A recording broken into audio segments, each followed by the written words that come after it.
I guess I don't need my, there we go. Good morning, everyone.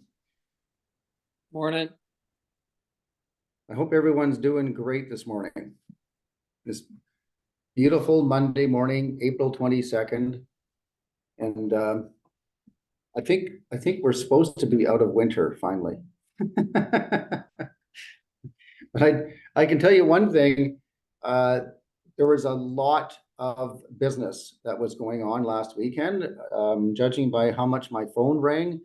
Over last weekend, there was many questions about situations that many of you are getting involved in, and I love it. I really do. I love it when I get those calls, because I just know that there's lots going on. But I think this weekend was probably the busiest weekend for my phone ringing than any weekend so far this year. Yeah, just because so much happening, multiple offers, questions about deals, you name it, on and on and on.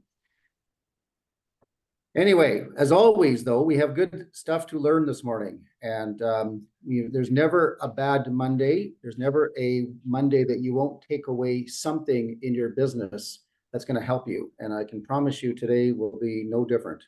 So stick around. I'm going to share my screen. And let me see if I got the right screen here. No, this is the right screen. There we go. Let's see. I can't see anybody. No one's got their face showing this morning. Is that because people are still waking up or what? There we are. Wes always has a happy face. Thanks, Wes. Can you see my screen, Wes? Yes, I can. All right, fantastic. Thanks for that, Wes. Wes always has that smiling face. That's what I see. There we go. There we go. April 22nd. Yes, April 22nd. Let me just move that down. So let's kick things off. I just, you know me, I always look for interesting articles that catch my eye. I thought this was interesting that John Carter from Remax River City in Edmonton, he's weary of the agents that are working in Alberta that are not physically here. He says it's selfish and these out-of-towners looking to profit from an interest in the province without doing the hard work on the ground. And of course, we're talking about these agents in Ontario. He's talking about the 647 and 416 area codes. And I know we saw a lot of that a year ago in Calgary. Edmonton is now seeing it as well. And I would be willing to bet Central Alberta is going to start seeing it too. But I know there are real estate agents in Ontario getting their license in Alberta and then selling from there. Arthur Chan, he's a real estate broker in Toronto, and he got licensed in Alberta. And he says the main reason in doing so is to promote pre-construction projects in Calgary. He says, I wanted to offer my clients and investors an entry-level price of homeownership that's more affordable versus Toronto. He says that he gets on the plane and comes out here. And I'm like, really? Do I really truly believe that you get on a plane every time somebody wants to see a property in Calgary? I'm kind of doubting that one, but that's his story anyway. There's not much we can do about this. I know there was quite a few of us were not very happy with it a year ago. It feels like, I guess it begs the question, should we be selling in other markets like this when we don't really truly know the market either? We all know that there can be issues in a community. There can be issues on pricing. It's very hard to give advice if you don't know. Like for me, I can't imagine sitting here and selling a property in Toronto and expected to give good, solid advice to my client when I don't really understand any of the issues in Toronto. I would think of even a new construction project. I don't know what that community is going to look like when it's done in Toronto. I don't know what may be the issues affecting that community. I don't think I would be too comfortable representing a client and giving them sound advice that you should invest here when I really don't know what I'm talking about. But we're seeing that, and it's a concern. And I don't know what the answer is. I'm just letting you know this is what's happening. But I think that's something that area And I think Rika should be having communication on and making some decisions on what we should do about it. We all know that our budget came out. The Trudeau government came up with their budget last week, the 2024, and they've got some stuff in here that I just thought it's worth mentioning, even though maybe most of you have already looked at this. But the government says it's going to achieve affordable housing. That's their goal. They're going to, by building more, by lowering the cost of home building. And I'm thinking, how are you going to lower the cost of home building? Like, I mean, I'm always amazed, like they say these things, but they don't really back it up with anything. Like helping cities make it easier to build faster, changing the way Canadian home builders manufacture homes and growing the workforce. This will include a public lands for homes plan. I'm not entirely sure what that is. 15 billion in additional loans for the apartment construction loan program. Launching Canada Builds, an approach to affordable homes for the middle class, supporting Indigenous peoples living away from their communities in urban and rural northern areas, ensuring that every homeowner or renter has a home that suits their needs and the stability to retain it. So this is going to include launching a tenant protection fund. Have you heard about this, Torin? This tenant protection fund? No. They are looking at tenants. When you pay your rent now, is going to be reported to the credit bureau. So when you pay your rent on time, your credit score is going to go up. So, and if you don't pay your rent on time, it's like how many renters are late on their rent, right? And you know, so that's going to be interesting to see that. But I think that's an interesting way of looking at it. Increasing the home buyer's plan withdrawal limit by 25,000 and extending the grace period to repay by an additional 3 years. And then on newly built homes, we're going to go back to the 30-year amortization on new home construction, but we're not going there yet on resale construction. So this is some of their feedback on what they're going to do. Yeah, Shanna says it's already available, costs $5 a month, and they're going to make the landlord pay it now. Okay, that's interesting information. Thanks for that, Shanna. Helping Canadians who can't afford a home by creating more affordable and rental housing and eliminating chronic homelessness in Canada. And this will include providing a $1 billion for the Affordable Housing Fund and launching a $1.5 billion Canada Rental Protection Fund. I'm bringing this to everyone's attention because all of us, including me, need to get a better understanding of what this stuff all means, all right? Because your clients are probably going to ask you questions about this, and even if they don't ask questions, you know, we should be aware of this information so we can use it. You can use it to talk about it in video. You can use it to possibly even attract a client that might call you and say, hey, this person seems to really understand what this budget really means and how it affects me. And you could pick up business from this by having knowledge of this and being able to speak to it. And the last one is attracting, training, and hiring skilled trade workers needed to build more homes, including 90 million for the apprenticeship service, 10 million for the skilled trades awareness and readiness program, and 50 million for the foreign credential recognition program.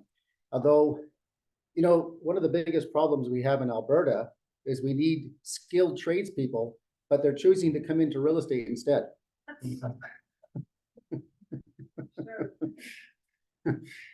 Yeah, I know we laugh about it, but it's unbelievable, right? How many, like you think about, I think of 3,000 people have actually joined the Calgary Real Estate Board since COVID.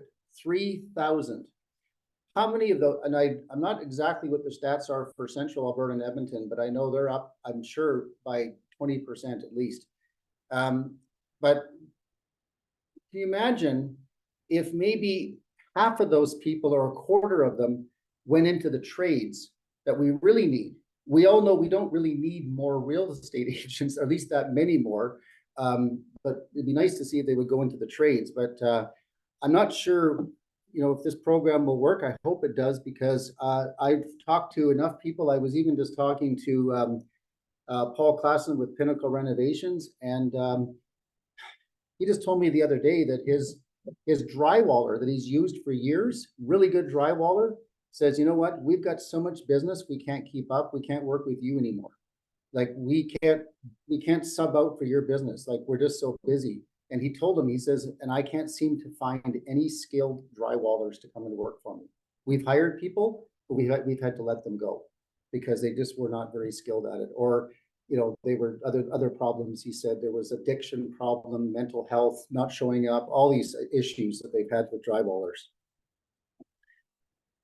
All right, so get a little bit more knowledge on that. I think it'll be very helpful to you. And like I said, speak to it on social media, speak to it in your videos, and be knowledgeable about it. Let's talk about e-transfers for a second.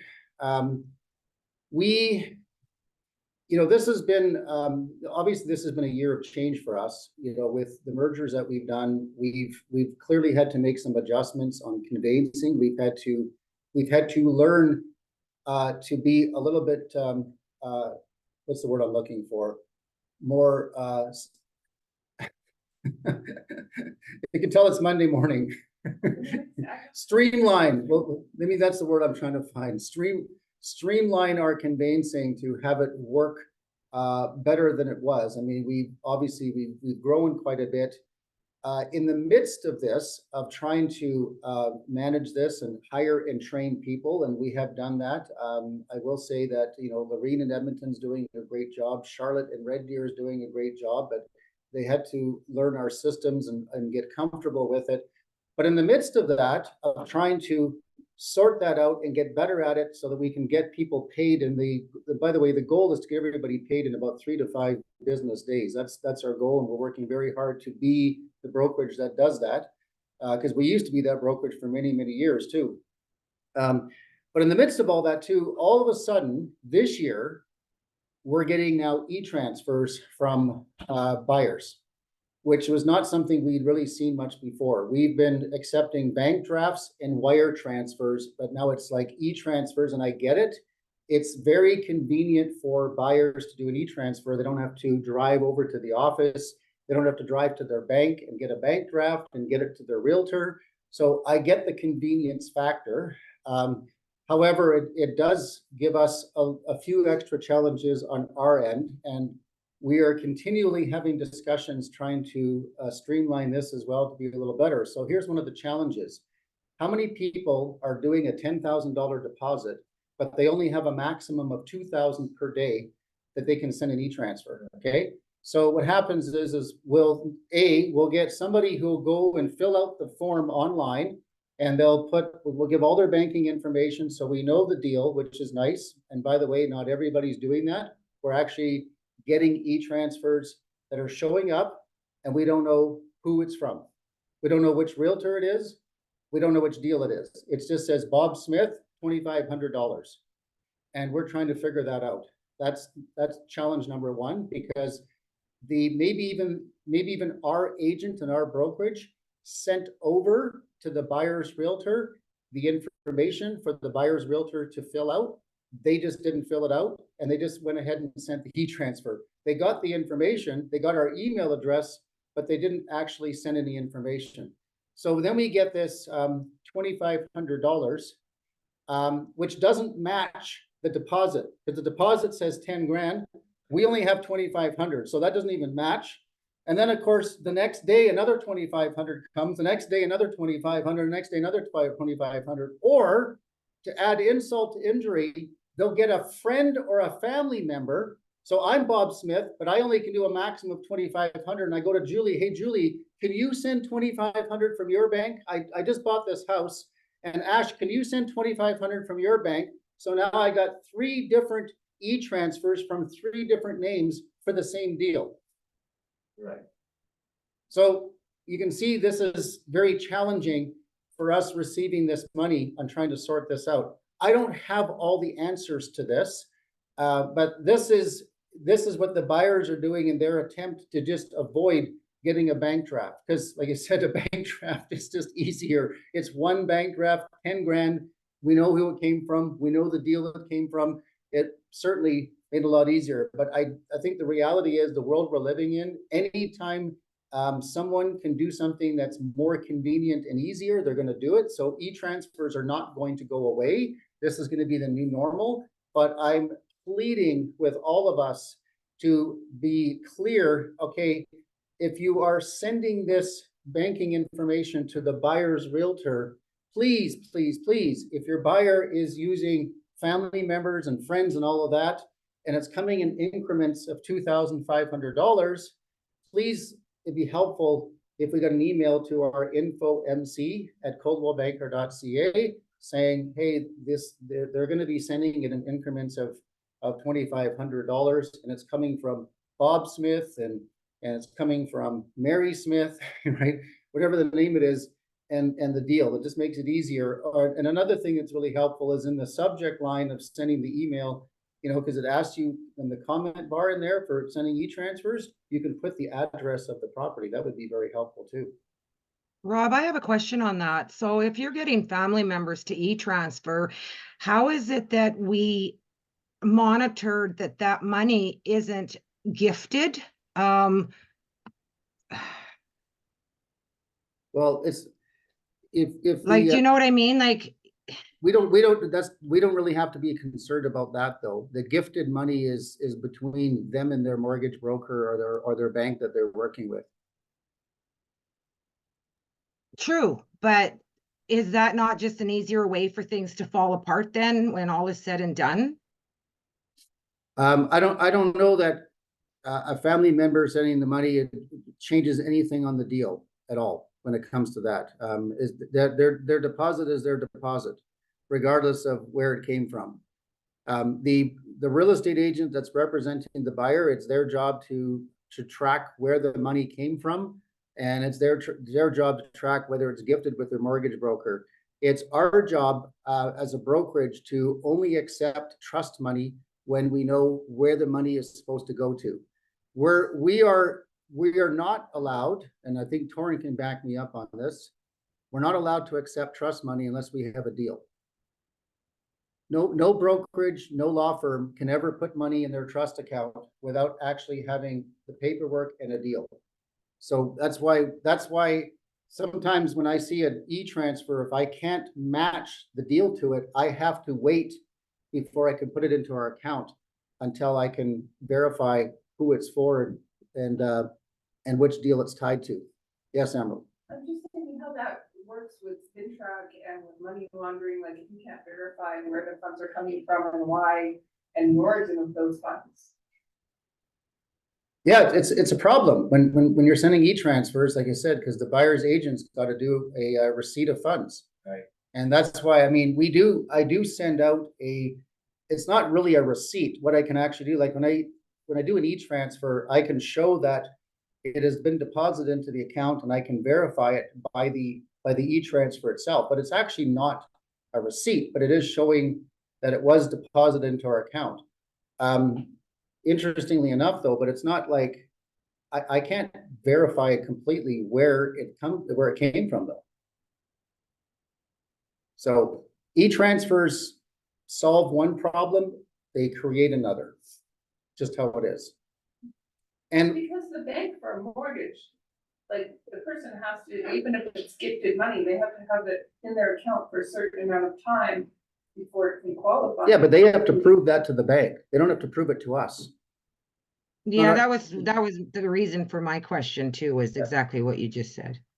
Yeah. So if money's coming flying in from 15 different places, like, yeah, how do you verify that and how does that work with FinTrack? That's a question.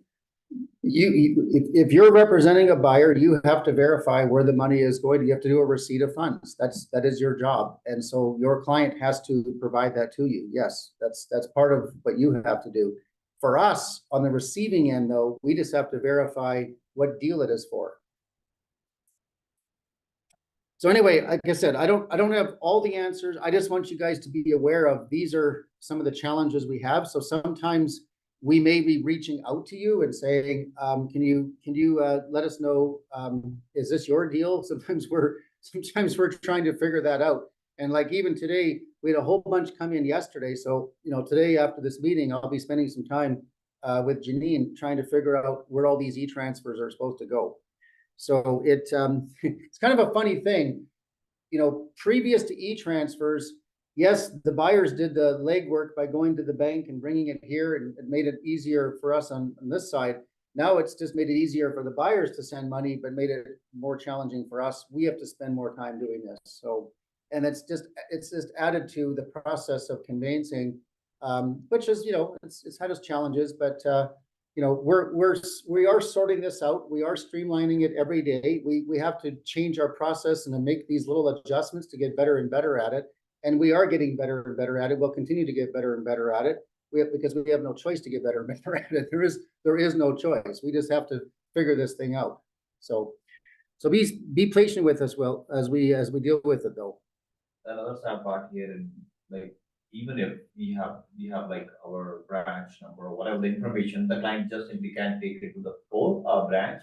Is not to your own bank, because here the banks, they don't deposit funds, like TD don't deposit funds to Scotia bank account or whatever. Otherwise, it could have been better. Unless it's a wire transfer. Yeah. Yeah. Wire. But then a wire transfer costs money, and an e-transfer doesn't. Okay, just before I have Torrin talk to us, Morgan and Alyssa, I'll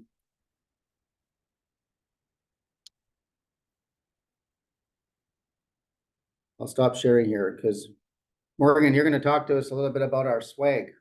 Yeah. Sorry. Alyssa should probably put her camera on because she's the one who actually has the swag in front of her. Well, I have this. I mean, I showed everybody the t-shirts, but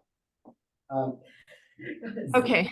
So remember we presented those boxes that are available for sale at the front at all offices.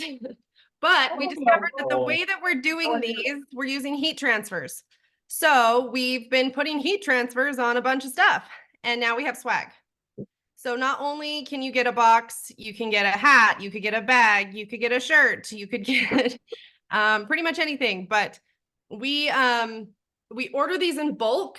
So I have like a bunch of stuff. Think of these as like a good gift. So this is a good leave behind for your appointments if you know they've got dogs. One of our agents, Rika, is going to come in and bring a couple of little dog outfits so she can bring them to appointments or use them with clients and things like that. Feel free to bring in your own shirt that you like. Maybe you've got a blank hoodie or something that you want to bring in and put your own heat transfer on.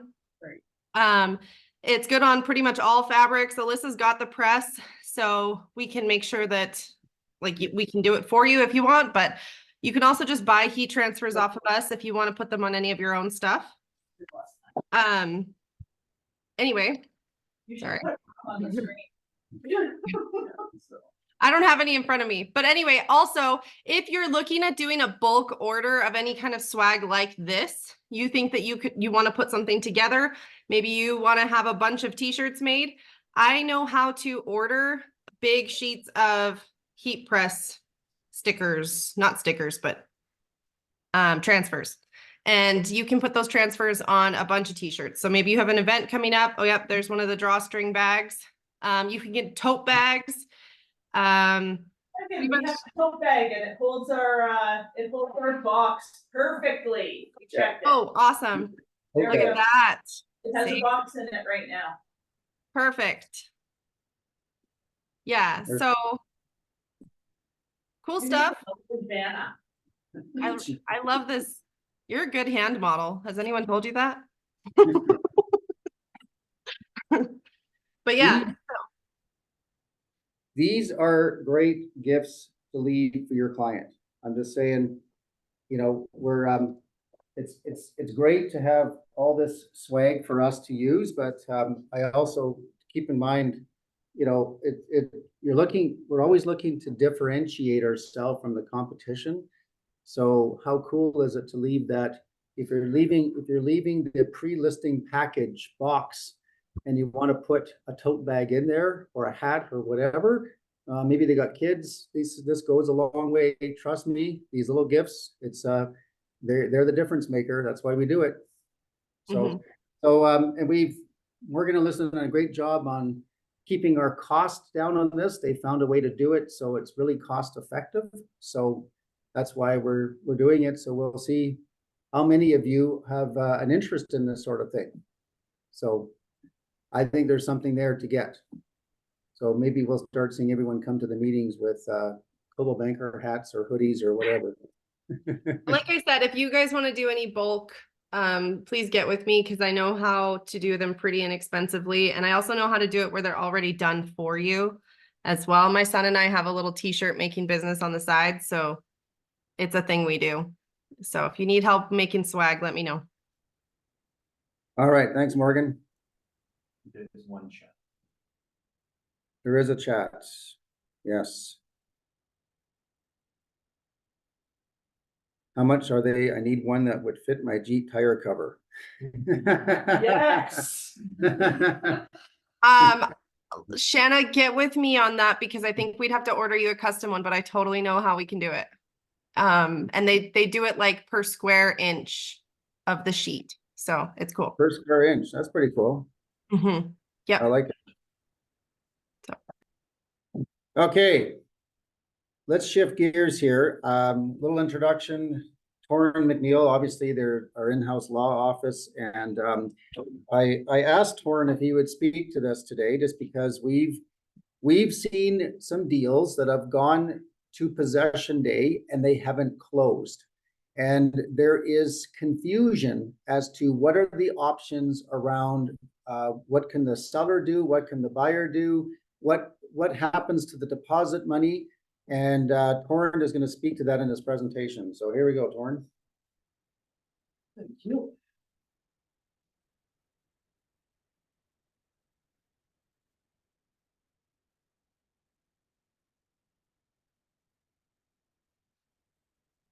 Is it sharing?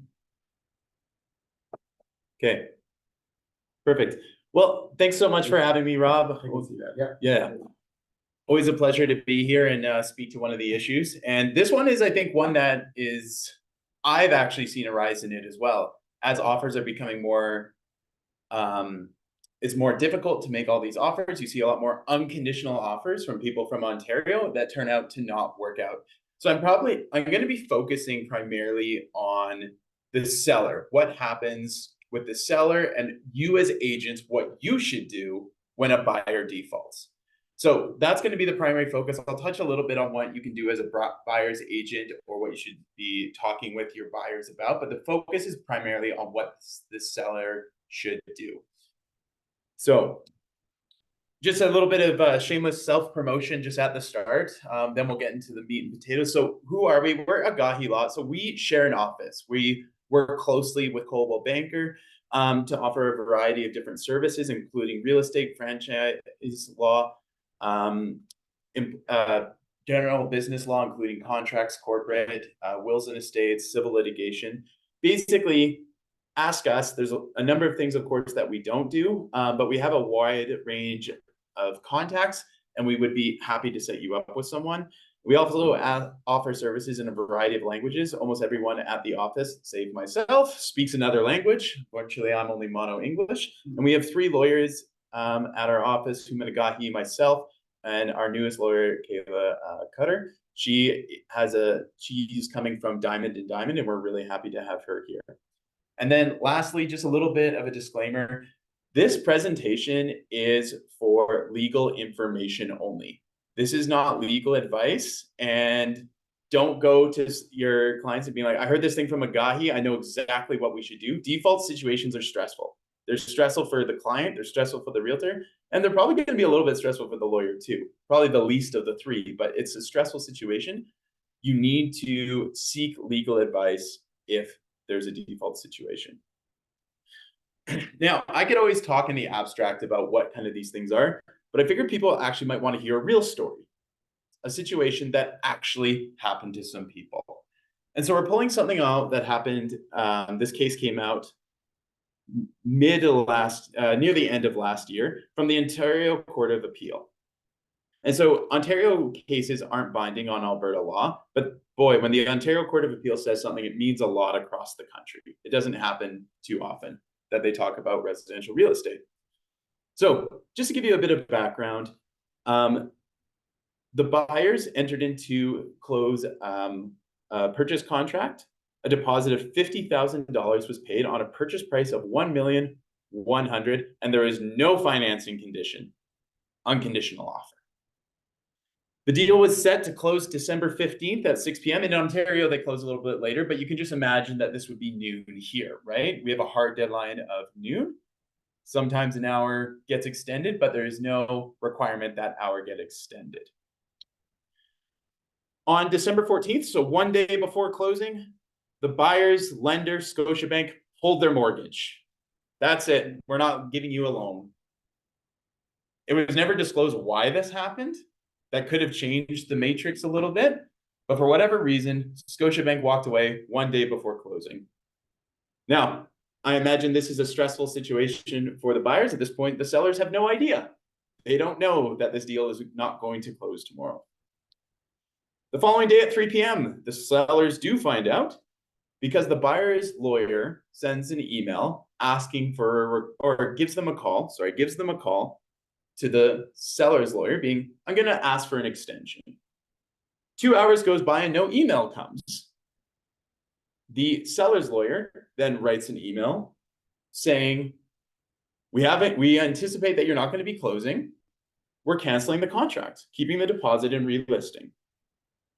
Immediately, the second that email was sent, immediately after, the buyer's lawyer says, we're requesting an extension until January 10th. So basically a month-ish. Seller's lawyer says, nope, that's not happening.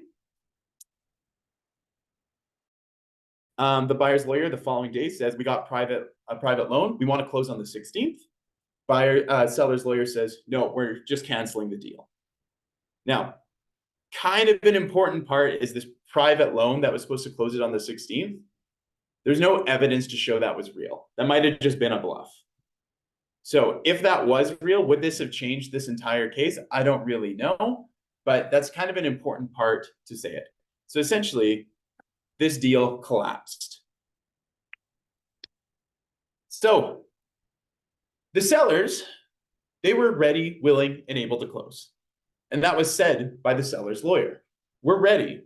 We're just waiting for the money. We're prepared to give you the title. We're prepared to give you the keys and walk away from it. But the money never came. The keys were never released. So of course, everyone goes to court. Everyone wants, the buyers, they want their deposit back. The sellers, they want to keep the deposit. In the end, the sellers got to keep the deposit and the buyers had to pay an additional $18,000 in court costs. Was there actually a mortgage from Scotiabank, and what is their culpability? What was their reason and culpability in mortgage? We don't know that. We don't know that. So that wasn't part of what this discussion was. If the buyers sued Scotiabank, that could have been a separate case. So I don't know what the entire history of these buyers are. It wasn't relevant. Scotia's a third party to a contract. Scotia didn't sign a contract with the sellers promising the mortgage. Maybe they signed something with the buyers. We don't know that, but it doesn't matter to the sellers.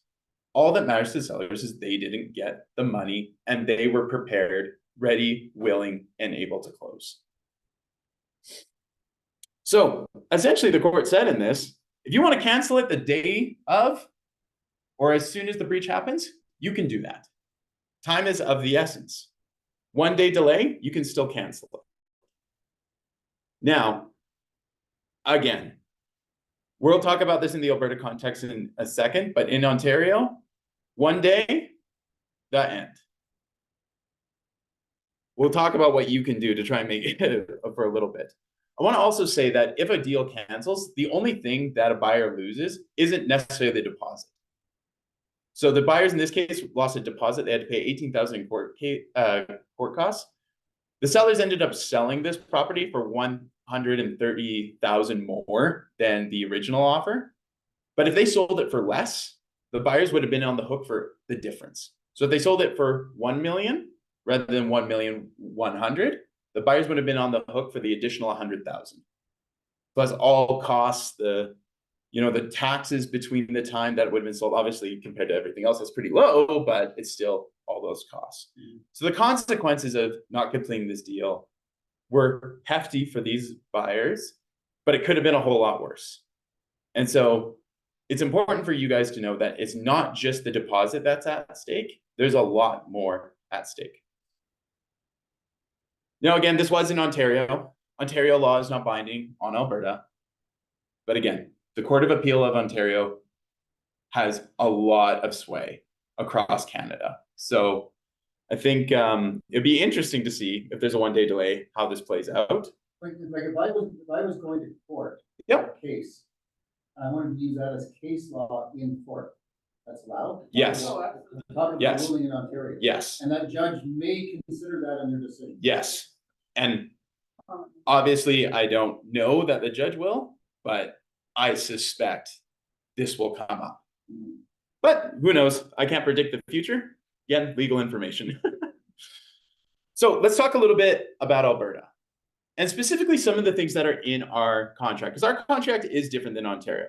So there is some elements to that. So the first part is the seller and buyer agree to act reasonably and in good faith. What is reasonable? What is good faith? Boy, is that some gray words that who knows how that's going to come down on, right? Is a 1 day reasonable? Is it in good faith if you're not granting a 1 day? Is it in good faith if you know that they can close tomorrow? There was just an error by the mortgage company and you cancel it. A little bit of gray on that. Of course, everyone wanted a black and white answer. Oh boy, you're not getting that today. But it is a little bit gray. Now, of course, we do say time is of the essence. That's in the contract as well, meaning times and dates are strictly enforced. Reasonableness versus strict timelines. In the contract, it's agreed to, like, if you have a strict deadline, it's part of the contract. I think that's a fair interpretation of it. You got to convince a judge to do that, right? And I'm going to get to, this is actually the point I have at the end, which is one of the fun little points about it. I think the other important part is what it says on closing delays. 10.10 on your purchase contract talks about what all the delay scenarios look like. And I wish I bolded this. It was bolded on my one, but the seller may, but it's not obligated to accept late payments. Seller wants to cancel it within 1 day. I think there's an argument that they can. I think there's a case law in Ontario they can, but the factual matrix matters a lot here, right? I think if a buyer can show that they actually could close, whereas this one, Scotia pulled their funding 1 day before, getting a private loan together in 1 day, as someone who does a lot of private lending, that's a huge part of my practice. It's a lot tougher to do that than people think. Perhaps there could have been a different story. Perhaps it could have been reasonable and in good faith if a lender says, like, we will close 100% if they don't cancel it within 1 day. And this comes to the last point. This contract is just a piece of paper. It doesn't do anything until a court says it does something, right? And that's same with any contract. Once a court certifies that this is what the contract says, you get a court order. That court order can be enforced. Now, contracts are drafted in a way to be not vague. That way, people don't go to court and see what they say, right? The less vague a contract is, the less likely you're going to need a court to intervene and say what it says. But until the court says this is what it is, it's just a piece of paper. Which comes back to the next. Super good speak. I don't like to speak. Pardon? Someone's just not muted. I think they're talking and not muted. Okay. Okay. So. Rob's gonna come mute them. Sorry. Is it, I have seen like, this is a kind of usual practice, like where the closing got delayed and the buyers were.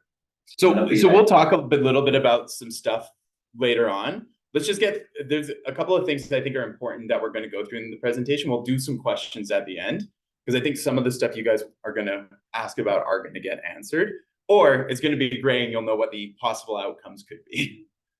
So I want to make this also clear, releasing the deposit and relisting. The deposit, as Rob alluded to earlier, is held in trust.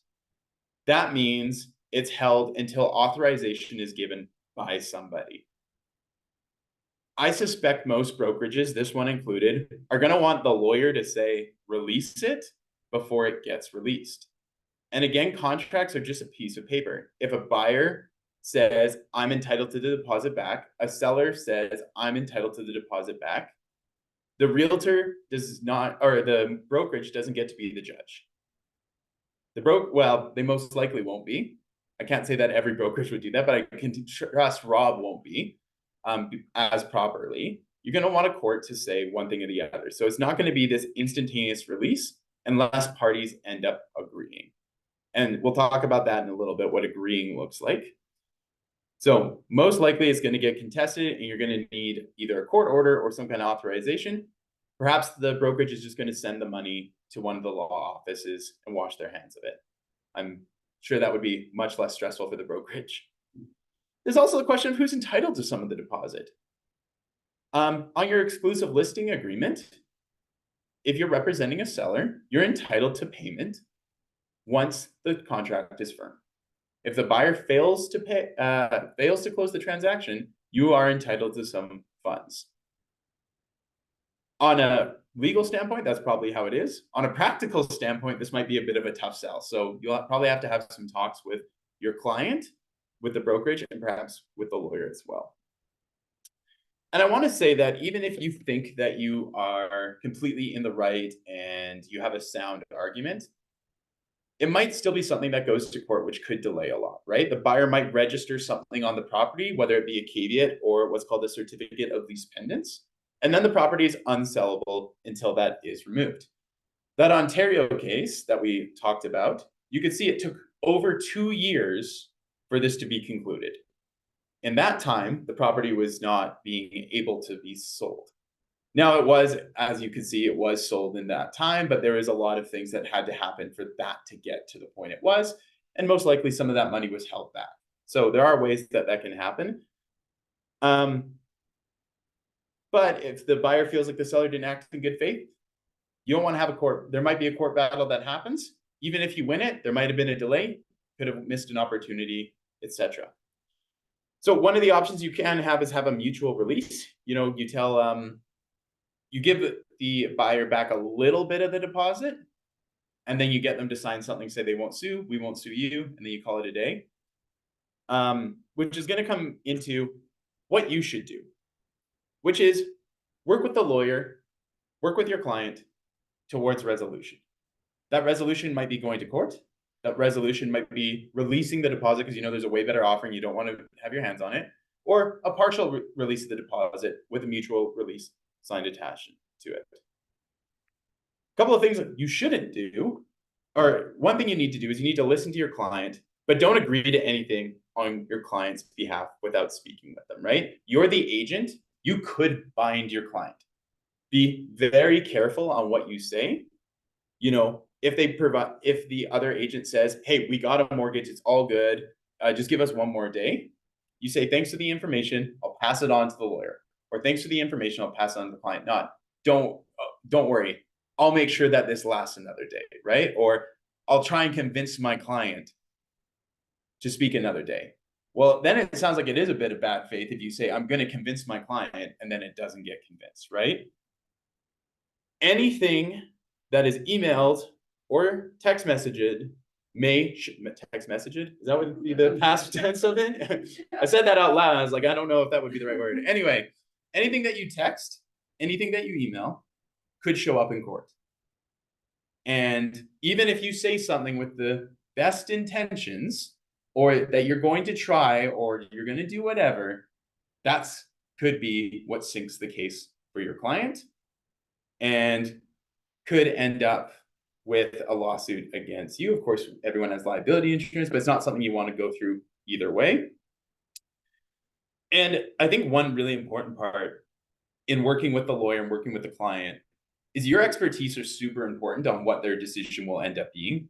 The lawyer can tell them what their legal rights are, what their legal options are, what the cost might be, but they have no idea what the market looks like. I talk to enough realtors to hear that it is challenging out there to be a buyer, but I don't know that. I've sold 0 houses. I don't negotiate those kind of things. So it's really important for the client to make an educated decision, knowing what the market looks like. So on the buyer's side, if you're representing a buyer, you know it's going to go into default, you got to tell the lawyer right away and see, get on our knees, right? It's time to beg. It's time to be really nice, because that one day might not be agreed to. And you don't want to be in that situation where it's waited on. As soon as you're in default, you're in default. So it's kind of a brief overview of this situation. Obviously, this is super fact dependent. What happened between the buyer and seller, what happened between the agents, and what the discussions were between the lawyers, and again, all parties should be working together, is going to really depend on what this can happen. But I want to just stress that one day could be fatal. I think with the Ontario case that came out, I suspect that one day in most situations will be fatal.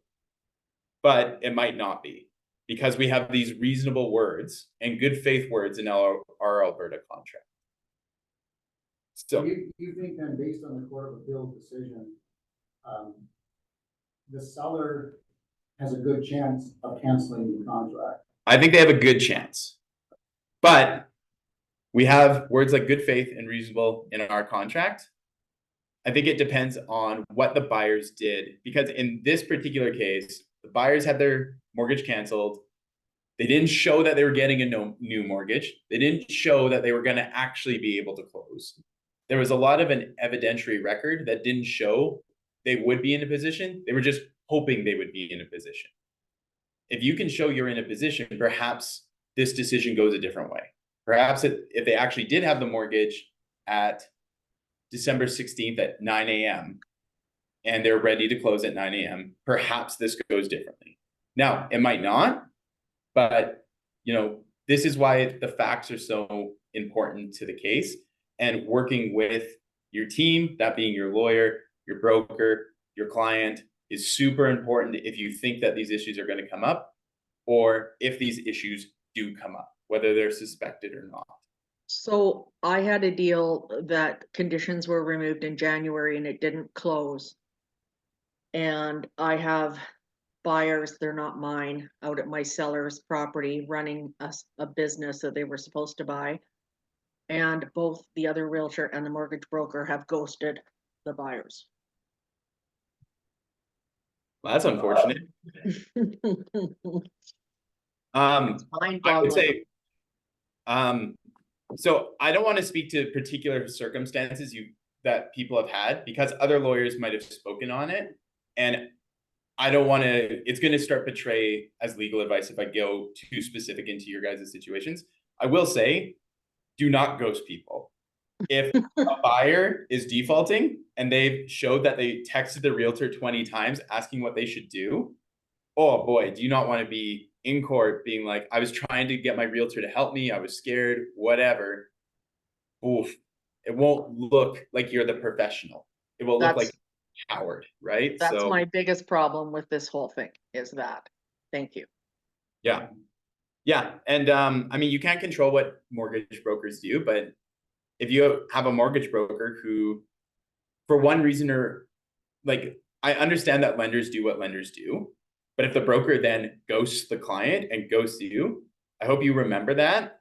And I hope you remember that you have the ability to maybe take next steps if you feel like they're justified. Obviously, the situation might be whatever the situation is, but again, that can be a discussion for the client and the lawyer at that time. Yeah. This is where the wheels in my brain are turning and trying to make this compute. Like when someone has a pre-approval on a mortgage and the conditions are removed, is there not a contract with that bank or that mortgage broker that those funds, once you have a deal, a firm deal, and there's actually a contract and the conditions are removed, does the person not take that back to the bank to say, okay, well, I have a firm deal, and so is the bank not somehow obligated to provide those funds that they pre-approved and agreed to? How are these banks just ripping the rug under people a day before? I don't understand. This will be more a question for a mortgage broker. But usually banks, right? I mean, I will say the bank has a number of lawyers. They've afforded a couple of lawyers to draft their contract. And ultimately, most things allow the bank to walk away, right? If it turns out, and again, we don't know the factual matrix of that Ontario case. Maybe someone lost their job and the bank found out. Maybe someone lied about their income and the bank found out. Maybe they bought a car. Maybe they bought a car. Maybe it turns out the money they said was a gift was actually not a gift. It was drug money or whatever, right?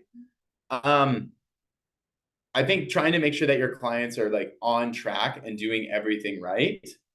The bank probably won't pull the rug out from underneath them. And again, this is a mortgage broker question more than a lawyer question.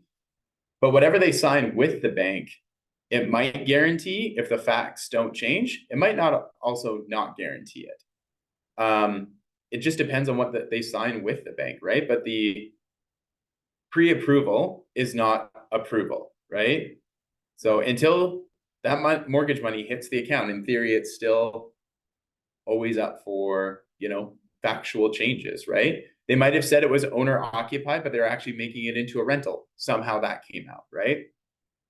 So there's specific areas of specific performance, and if all those ducks don't fall into a row, like you said, somebody might buy a car when they're not supposed to buy a car because they're approved based on certain things, and so if they don't meet those certain conditions.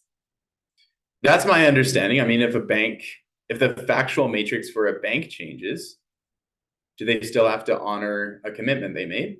Probably not. But again, this is probably more a broker question to see, what kind of situations the rug's been pulled out from under people and why that's happened. And to try and mitigate that for your clients in the future, maybe don't buy a car the day before, right? True. If you're thinking about quitting your job, don't quit it, right? Right. Can I ask a question? It's Yeah. Wes. Okay. I noticed in the market, in Edmonton market, we have a lot of home builders advertising townhomes with no condo fees.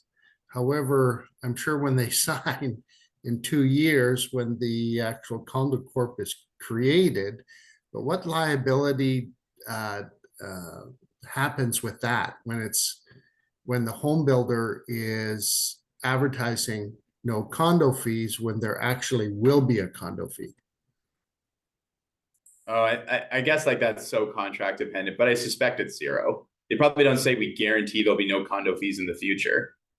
They probably just say like at the time of purchase, at the time you sign the contract, there's zero condo fees. And then, the condo corporation gets to decide whatever they want. This is like a whole other sphere. Wes, if you want to have a chat about it at a different time, my email is here and my phone number, as well as just if you have general questions, folks, feel free to always reach out to us. As Rob mentioned, we share an office with you folks. We work closely with everyone. We love to have the conversations. Just as a kind of FYI for people who work with us quite a bit, Boomin's out of the office for the entire month of May. So I will be running the show during that time. Does anyone have any other questions? Well, I think this was awesome, and I love what you said about it's a contract is a piece of paper until the court enforces it. Absolutely. Yeah. And you might have one reading of it. The buyer's agent is going to have another reading of it, obviously probably skewed towards your own client. But I think it's very important that the facts around the situation, if you're representing a seller, are these buyers actually going to close? Is the market good enough that you could resell the property, right? Obviously, I've heard through the grapevine that right now it's a pretty good time to be a seller. That might not always be the case, right? Although, maybe Mr. Trudeau's proposal will make it not as good to be a seller in the future, right? Maybe it's better to hold on to that offer. these are some of the decisions and tough questions that you need to have. I think if you take anything away from this presentation, I think the number one thing you should take away is be careful what you say and how it could be interpreted when there's these high conflict situations, and work closely with the lawyer and the client for whatever the decision will be. Of course, it is our client's decision, but you need to work. Your guidance is going to mean a lot, as well as their lawyer's guidance is going to mean a lot for trying to make a very tough emotional decision, right? Because this is super tough on people, these kind of things, when they do end up happening. Don't make promises in a text message that you can't make. I'm sure no one would do this, but just remember, things can be twisted around. And I've questioned some realtors on what they've done, and it is not fun to go through that process.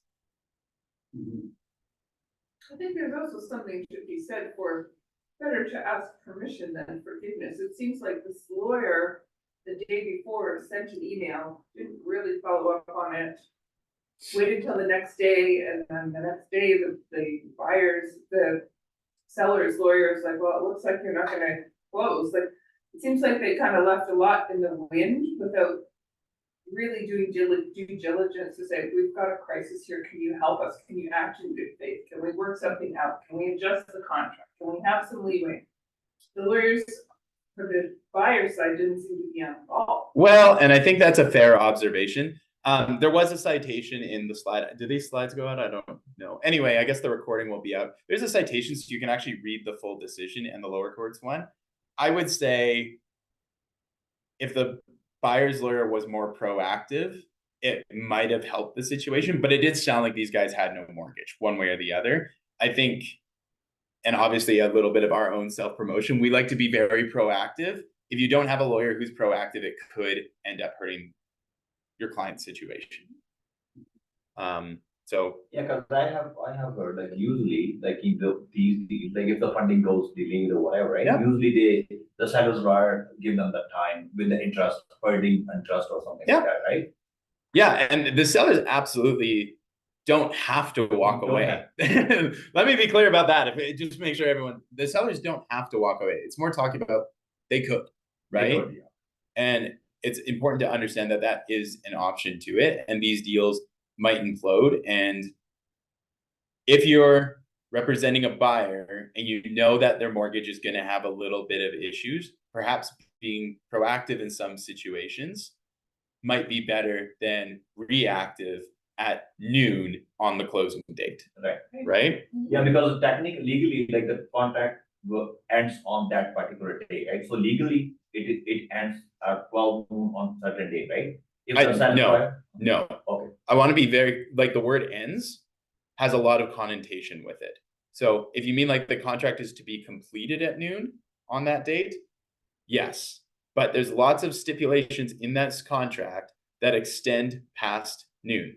The seller can take the deposit. How is the deposit released? Who's paid? What is the order of payment? What are the remedies? So the contract does not, just because the word end has a big connotation with it, but it is supposed to be completed by noon. The payments, everything is supposed to be completed by noon. Torin. Hi, Anne-Marie. Hey, how are you? Good. Is there more, are we seeing more of an increase in Alberta with defaults on contracts than we did even maybe 3 years ago due to unconditional offers? Or is it that we're seeing more defaults in general? So I guess everyone can take this with a little bit of a grain of salt. I'm not 55. I'm a bit of a younger person, so I can only speak to what I've seen when around 3 years ago versus now. But I would say we're seeing quite a substantial increase in maybe not deals collapsing, but at least delays. And every one of these delays could have turned into a deal that collapsed, right? So when the lawyer gets mortgage documents the night before closing, like probably it's going to be delayed, right? Or it's going to collapse. So Henry, I guess I would say I haven't seen too many deals collapse compared to 3 years ago, but I have seen a lot more deals delayed that could have collapsed. I think a lot of parties have acted reasonably to try and still close the transaction. Because again, as much as it sounds fun to walk away with the deposit and relist it and hopefully get more, there's no guarantee you'll get more. There's no guarantee that the buyer's going to feel you act in good faith and go to court. Even if they lose in court, the damage could be already done and you're delayed by 2 years. You just want to sell it and move on with your life, right? Well, so I guess if we have a better contract law in Alberta, I guess, because I think I've only had a couple of delays. I've never had one not close, but I guess some of the concerns that I have now around these unconditional offers is that the deposits being delivered. So we did use the approach that Rob recommended to do an e-transfer on the spot, but in the particular file that I was working with, she was senior and didn't have the capacity to do that. But I have heard from a competitive brokerage that the buyer decided not to deliver the deposit on an unconditional offer. And I would like to know if any guidance can be given on that conversation, because I believe the broker owner of that brokerage asked the realtor if he thought he could get another offer in play. And like, what are you going to do? And I'm like thinking, well, okay, that's great if that works out. And in their case, it did. And they got more money than the original offer. But is that good advice, knowing that when you said it, the paper's just a paper until it's executed from a court standpoint? What's your position or sort of not advice, but just information on how to handle potential situations like that? So I guess I'm going to say this is a general kind of standpoint, is knowing, and again, the end goal of the lawsuit is not to send the lawyer's kids to college, although I would love for everyone to do that. The goal is for you to get money. And if someone didn't send the deposit, the question is, do they actually want to back away from this contract, or do they literally not have money? So I think each of these contexts is a factual analysis of how much do you want to spend on lawyers and how likely are you to collect? If someone's entitled to it, if a deal is signed off, non-conditions, deposit isn't paid, perhaps there is an entitlement to money, but is it worth to chase down the money? If the person was buying it from Costa Rica, can we even get Costa Rica to recognize the Canadian decision? Maybe, maybe not. I'm not an expert in Costa Rican law, but I think it's very important for the client, if they want to try and pursue this, to have a conversation with a lawyer and get actual legal advice. In terms of like consultations, like some lawyers will do it for free. Depending on what it is, we may or may not. But if people want, they should get legal advice on what happened and what their options are and what their costs in terms of what a lawyer will be and what their opportunity of outcome is. I just think it's pretty risky from a business professional practice to know that we're accepting an unconditional offer pending deposit, and then the deposit doesn't come, and it just makes me wonder how secure that contract is when we're representing clients. Like that is a lot more real than it used to be. And because I've heard it was done, and now I'm waiting on a deposit myself on an unconditional offer. Yeah, I'm a bit nervous, even though I don't believe that I'm going to have an issue, but I'm a bit nervous that what if it doesn't show up? I mean, that's a real, I think that's a expectation. super fair concern. And lawyers can't give business advice. This is where you guys are the experts, right? If you think this unconditional offer, and this is maybe talking with the other realtor, right? Obviously, there's having all these realtors from Ontario, there's maybe a bit less professionalism or a bit less professional courtesy, but having the conversation with the buyer's realtor and being like, oh, you're like, if you don't send this right away, we're going to hire a lawyer and go after the deposit and relist the property. Like maybe there's going to be those discussions that end up happening. But this is obviously your guys's expertise field when it comes to the business efficacy and the business decision making and the options that clients should take. I had a realtor tell me, if my buyer doesn't send the deposit on an unconditional offer, there's no consideration, so there's no more contract. That would be an interesting one to argue. I guess I'm going to reserve the right to give a bit more of an answer on this one. Because as you can see, I went back and reviewed some of the case law and some of the more recent decisions that have happened. I don't think there's no consideration. The consideration was the seller was offering to sell their property. But I want to see what the actual, because it's terms 4.2 to 4.8, which dictate what the deposit elements are. And I don't want to speak out of turn on what they specifically say, because the wording on them is so important when it comes to both releasing it and unconditional offers in any type of binding agreement. Oh, but if there's a contract that states, okay, XYZ seller is willing to sell their property to ABC person. Yep. And the ABC person in consideration is putting down XYZ deposit, if they've defaulted on that, if they've had that agreement and there's a certain time and date and whatever by which that deposit is due, again, it comes to specific performance and they have not performed their end of the contract, so they're in default. That's how it sounds like to me, but I also don't have that wording in front of me, so I'm hesitant to give the green stamp on that one. I think if you guys have that situation, feel free to reach out to us or to whatever lawyer that you end up using and get some opinion on it, and also see how much it's going to cost to chase down this person who didn't pay the deposit.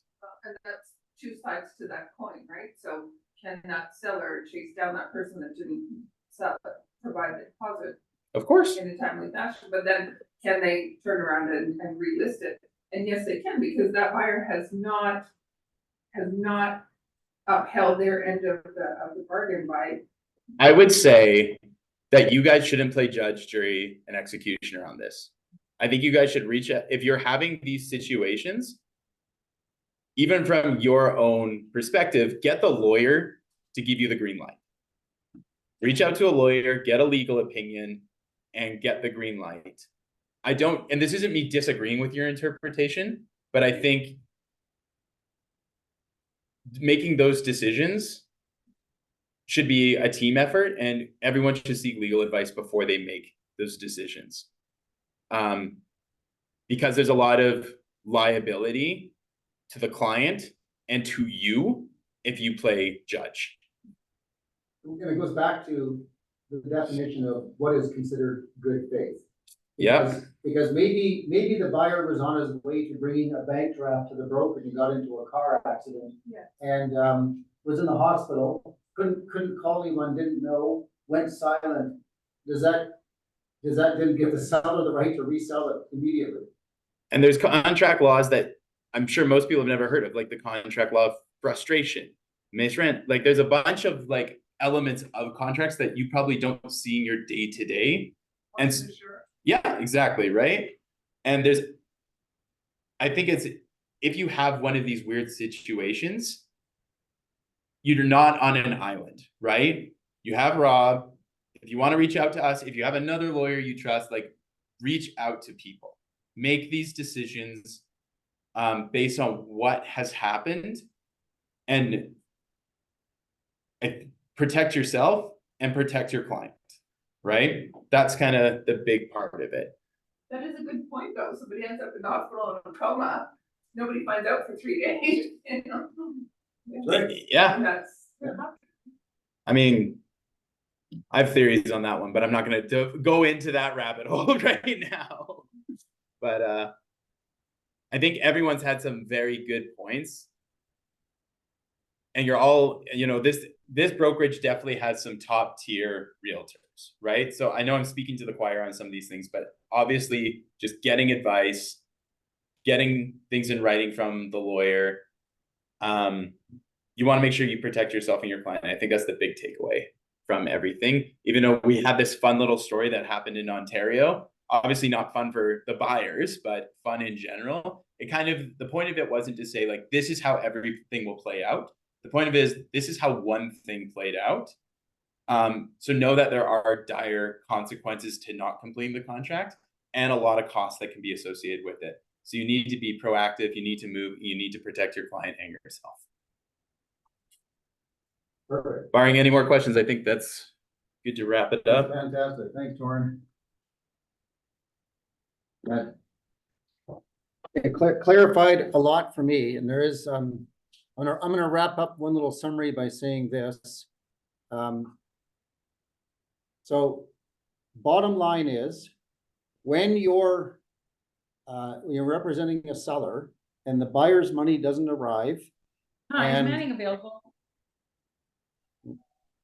I gotta mute Anne Marie here. When the buyer's money doesn't arrive, and you call me up and go, Rob, my seller wants the deposit immediately. They want the brokerage to send over the money like right now. Unless the buyer is in agreement to this, which they probably won't be, we're going to consult a lawyer. Most likely we have a dispute, and most likely what's going to happen is we are going to move that money from our trust account to a lawyer's trust account. It can go to your seller's lawyer's trust account. Doesn't matter what lawyer's trust account, but just a reminder, the brokerage is not a law firm, so we don't get into legal disputes. If the buyer is accepting, we did have one in central Alberta where the buyer actually agreed. We came to an agreement on how much the buyer was going to get back. We settled it. We did a mutual general release. Everybody's happy. We go away. But it's just not going to happen instantaneously, because I get those phone calls. Like I've even had a seller call me. They go, I want my money back right now. In fact, 3 years ago, I had a guy walk into our office. We were on McLeod Trail demanding his money. Like the same day. I think it didn't close at noon. It was 3 o'clock in the afternoon. He was in my office demanding us to give him a check for $10,000 because the buyer defaulted. And the buyer was not agreeing to this. And this guy was so angry, I almost had to call the police to remove him. He was so angry because he felt the contract said noon, money wasn't there, I get the deposit. That's his interpretation of it, right? And second thing, I also want this to be very clear. When a deal closes, money has come in and we're to pay out, we are required by RECA, even if, let's say we're representing the seller, okay, and we've got, say, $25,000 deposit, and let's say that your commission is $15,000 out of the 25 that we have in trust, okay? Even though we have the money to pay you out right now, we do need authorization from the lawyer to take that money from trust and put it into general to pay it out. We need that from the lawyer. We have seen brokerages break that rule. They're like, okay, well, we got the money. We're just going to pay our agent. So it does make the agent happy. We all get paid, but that is a breach of a rule that brokerages have to follow. We're never allowed to take money out of trust unless we're authorized to. True? True. I'll also maybe add to that. People, and this isn't just for real estate, this is for all kind of lawsuits. People chase the money. So if the money is in an agent's hand, that agent's being added to the lawsuit, or the brokerage will get added to the lawsuit, or both. Right. Because whoever has the money, in theory, can give the money back. Yeah. So a little frustration from a conveyancing standpoint. We have had situations where the money was there and I'm waiting for a lawyer to send the authorization. It closed on a Friday. Guess what? The lawyer took off and went on a vacation. And was gone for 3 or 4 days. We didn't even get that authorization until the end of next week. We've had that happen. Extremely frustrating. And but we're not supposed to release the money even though we have it. All right. Fantastic presentation, Torn. I think everybody learned something there for sure. And I think my biggest takeaway is it's just a piece of paper until the court tells you it's not. That was my biggest takeaway from that. And the biggest takeaway is reasonable, which is like reasonable and good faith. And so as to act, preemptively and ask for permission rather than trying to beg for forgiveness if there's issues that are happening. That's right. Starting to come Get legal advice. Yeah. Get legal advice. Get lawyer. Call the lawyer. Call the lawyer. Get legal advice. Get ahead of it rather than behind it, right? Okay, it's 10:47. I got 15 minutes to talk about a new topic here, but just I thought I'd throw this in because Kathy's husband, by the way, Francois, they have this little side business where they do they get your car all detailed, and I think actually if they have enough, they might even come out to Red Deer in case there's a few of you that want to get your car detailed in Red Deer. But they're offering this special of $125 because you know how our cars get really dirty over the winter. I'm looking at you.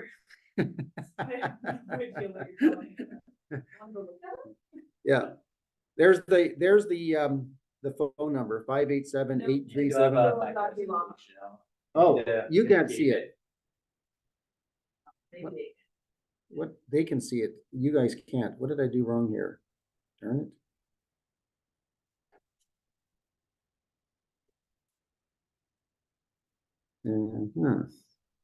How do I escape that?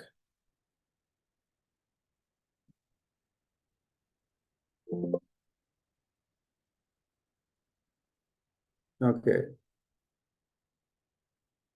Let's get back to this. There we go. 587-837-1710. That's the number if you want to get your car detailed for a good price. All right.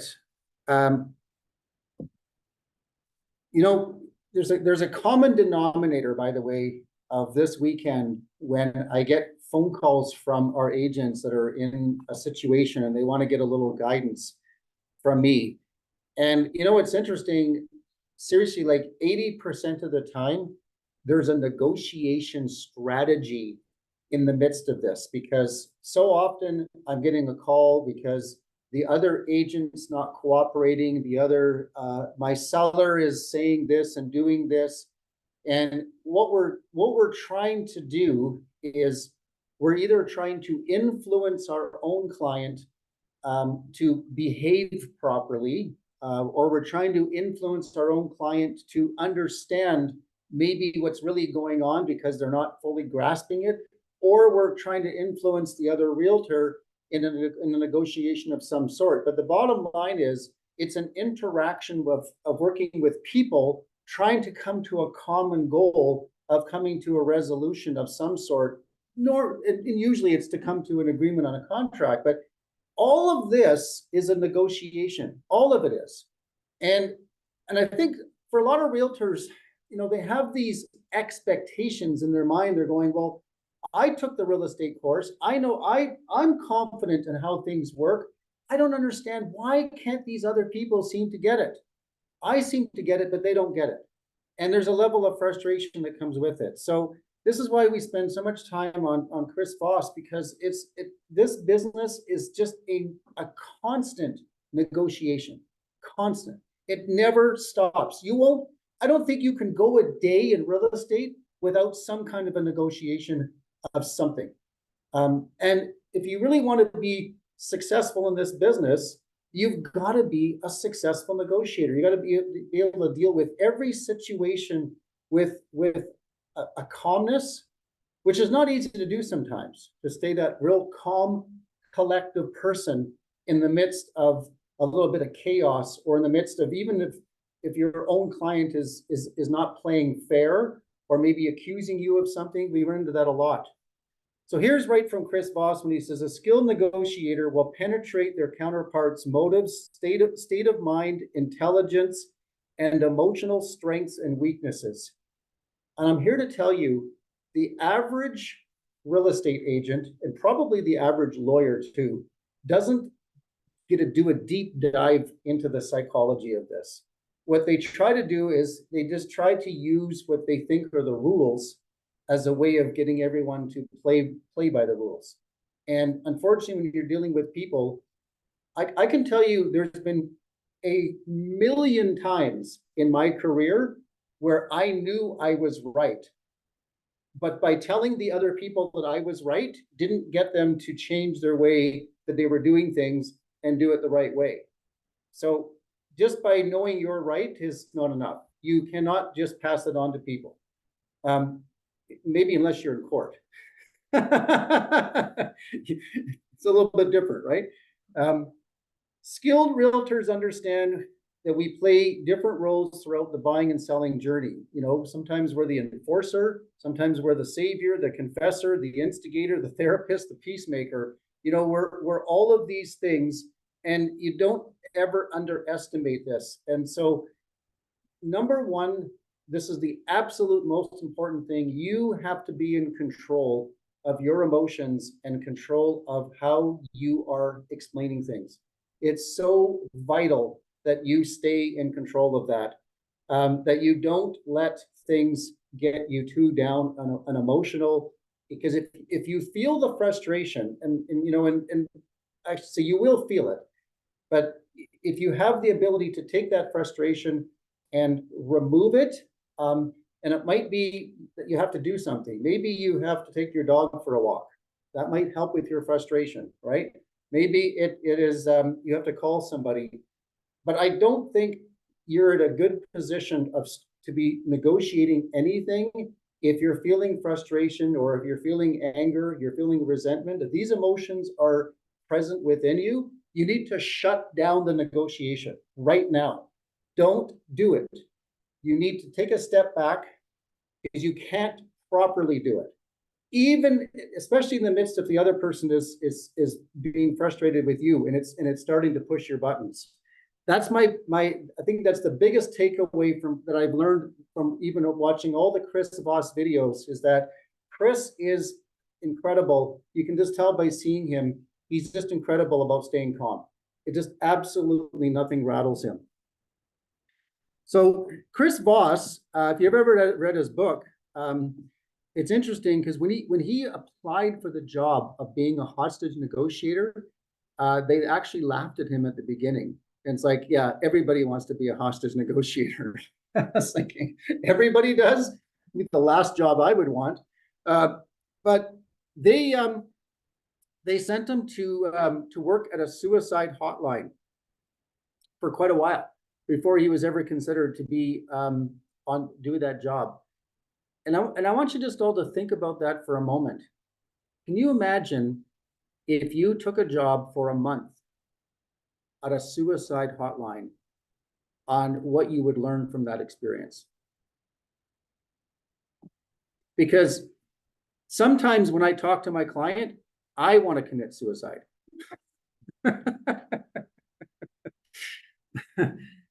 But you can understand, like, and you know, I'll give you an example of this. I got a phone call yesterday, literally at like noon on a Sunday. This is a client of mine who I helped her sell her place in Mindapore like 15 years ago. And she's decided to try selling her property now in Sundance on her own. She's up for sale by owner. She called me yesterday to get advice. And in the midst of it, she's quite angry and full of resentment because she went through a nasty divorce. I don't know, she went on about the government of Alberta yesterday as well. Like I heard a big rant about Danielle Smith. She went on a big rant about our mayor in Calgary. She went on a rant about, she was actually a paralegal for quite a while, Torrin. So she went on quite a bit. That's why she's bitter. Yeah, that's why she's better. She went on about, and then she on top of it went on about realtors, especially how many realtors we have. Like it's so ridiculous that there's so many realtors.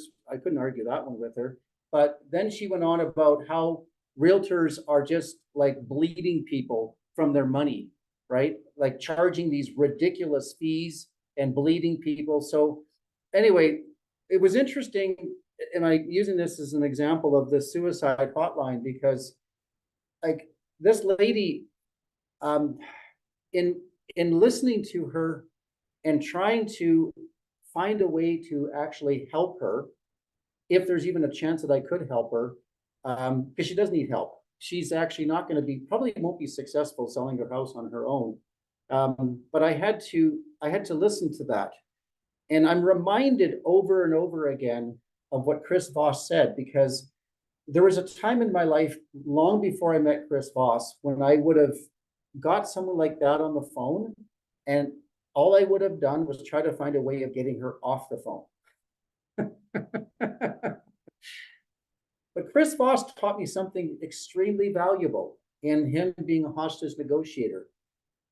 He said, to be a hostage negotiator, you will always have to hear these people rant and rage about something that has nothing to do with the hostage negotiation, has nothing to do with it. Everyone that he ever negotiated, these are disturbed people. They're angry about government. They're angry about policy. They're angry about their childhood upbringing and all the nasty people that treated them unfairly in their lives. And they're holding people hostage, and they want to be heard, and they want to get their message out. This is now, I'm going to use this as an opportunity to have a platform, right? To be able to share with me how I'm feeling. Now think about it.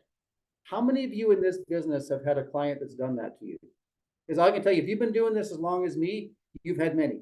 Maybe if you're newer in the business, you haven't quite had the joy of those calls, but they're coming. If you haven't had them, I'm telling you, they're coming. But the message out of this is, as painful as it was, this lady, she needs help. She needs help. She needs a good real estate agent. Her financial situation obviously is not great. That's one of the reasons she's trying on her own to see if she can successfully sell her house and get the price she wants without having to pay the full commission rate. So I understand this is the financial stress, and she's got some health issues as well. Like you can see all of this combined is she's not having a good experience right now in her life. And she needed to have this conversation with me. So I approached it differently than I would have normally approached it, where I actually did listen to her, as painful as it was. A couple of times I put it on speakerphone, and my wife came down and she was like, but I did. I listened to the whole thing. I learned something yesterday. Again, maybe I just relearn things over and over again, but the listening is the power. Towards the end of the conversation, after she ranted and raged, I was able to use some of the labels when you see here, it looks like, it sounds like, it seems like. Now, you've heard me talk about this many, many times, or even repeating some of the words back. I repeated, I don't know how many times, 3 words that she said as she was coming to the end of her sentence, and repeated those back to her to confirm to her that I'm actually listening. And I can tell you something. I don't think this woman gets a lot of people listening to her right now because of the way she is. But she softened as towards the end of the conversation, she softened because she was heard. And that's why the power, and this is, these labels, it looks like, it sounds like, it seems like, these are not inauthentic labels, folks. I meant that sincerely, because I realized, okay, yes, she's venting. Yes, she's talking about government and policy and all this, which is, really not that relevant to me. But I understand this is a cry for help, is what it is. It's a cry for help. And she does need some help. She needs the help of a good real estate agent. I mean, she has a lot of problems in her life, but one of her biggest problems at this very moment is she needs her house sold. That's one of her biggest problems. She does need her house to sell. So the message of the day is you will probably, especially if you're going to work with sellers and you're going to work with sellers, you will find there's a percentage of sellers that are going to be hard on you. They are going to not always treat you fairly. They're not always going to, play by the rules, so to speak. They will use the opportunity that they have as you being hired as their agent to be the platform to vent out a lot of stuff that's going on. And I'm just here to tell you, if you can handle that and handle it well, by staying calm, being the listener, use these labels, repeat back, even encourage them, as hard as that might be to say, go on, encourage them. It's incredible what happens. The magic happens every single time they feel like they've been heard. That's when the magic happens, and that's when the progress starts to happen. Chris Voss brought everybody home safely when he was a hostage negotiator, but he's the first to tell you, every single time I did it, I had to listen to a crazy person rant and rave about something that had nothing to do with the hostage. And I had to work through that with them and validate that they've been heard. These people know, like even that conversation yesterday, she knows I'm not going to listen to her ranting and raving about the Alberta government and do anything about it. Like, what did she think I was going to do? Call up Danielle Smith and give her a piece of my mind? Is that what she wanted me to do? No, she wasn't even expecting that. She knows nothing is going to happen. Deep inside, she knows this. She's going to rant and rage and nothing's going to happen. I'm just going to validate her and that'll be the end of it, right? And get back to the fact that the most important thing for you right now is you need your house sold.